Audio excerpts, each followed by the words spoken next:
Hello children, today in this video I will teach Standard 7 English Language Chapter 19 Clauses.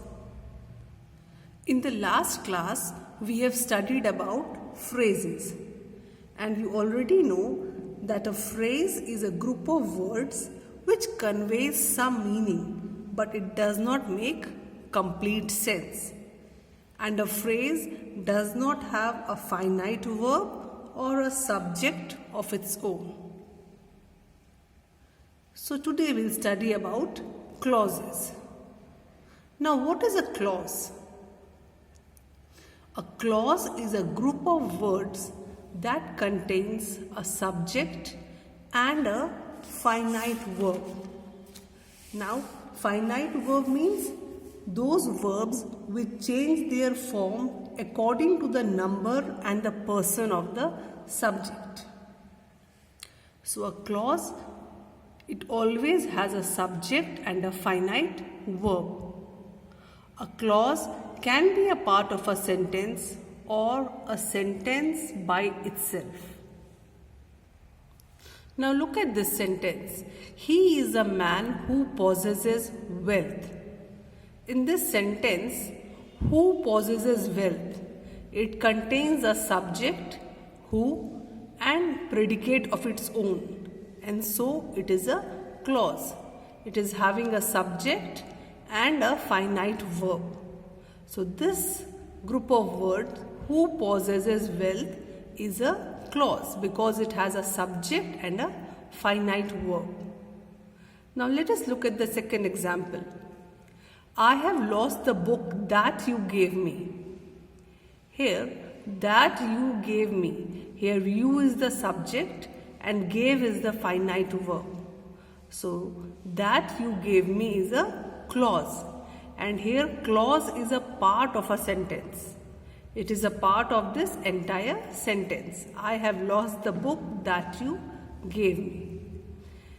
In the third example, I have lost the book. Here, it's a clause, I have lost the book, and it is a sentence by itself. So just now I have explained that a clause can be a part of a sentence, like in example 2, or it can be a sentence by itself, like in example 3. A clause has the following characteristics. It has a subject and a finite verb. It can be a sentence by itself or be a part of a sentence. It can stand on its own and make complete sense, but not always. Means clauses can stand on its own and it can make complete sense, but it is always not the case. Now we'll study about main clauses and subordinate clauses. We should live where the climate is good. Now the above sentence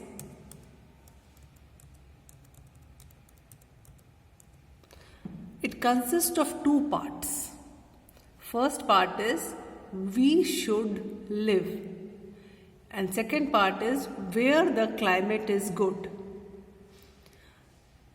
The clause we should live makes good sense by itself and hence may stand by itself as a complete sentence. It is therefore called the principal or the main clause. Here in this sentence, we should live. It is making a complete sense and it is called the main clause over here. The clause where the climate is good, it cannot stand by itself and make sense. It is dependent on the clause we should live.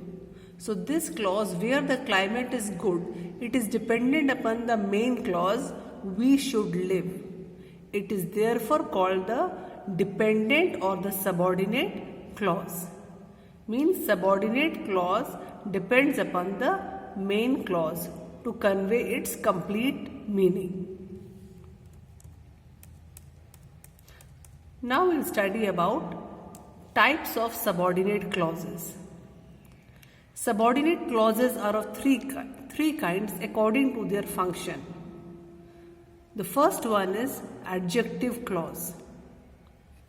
The subordinate clause which does the work of an adjective is called an adjective clause.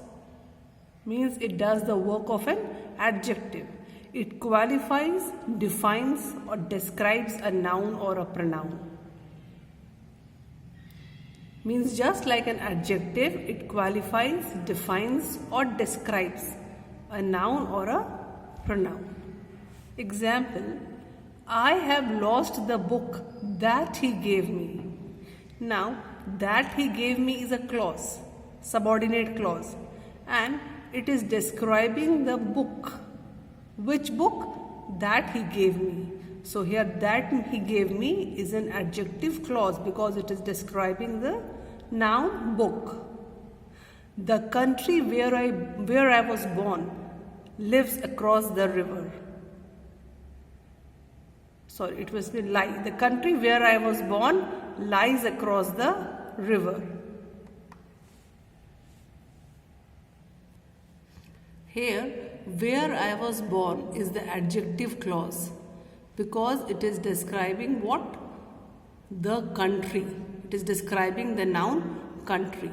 Which country? Where I was born lies across the river. For example, if I say he is a lazy boy, in this sentence, lazy is an adjective. What type of boy he is? A lazy boy. But if I say he is a boy who is lazy. Now, who is lazy is adjective clause because it is describing the word boy. How is the boy? He is the boy who is lazy. So now few things we have to remember about adjective clause. Adjective clause is introduced by the words who, whom, whose, which, that, where and when. And it is always placed close to the noun it describes. Like here it is describing the noun book. So adjective clause is just placed near to the noun book. Here it is describing country. So it is placed near the noun country. Children, in the next video we will study about the other subordinate clauses.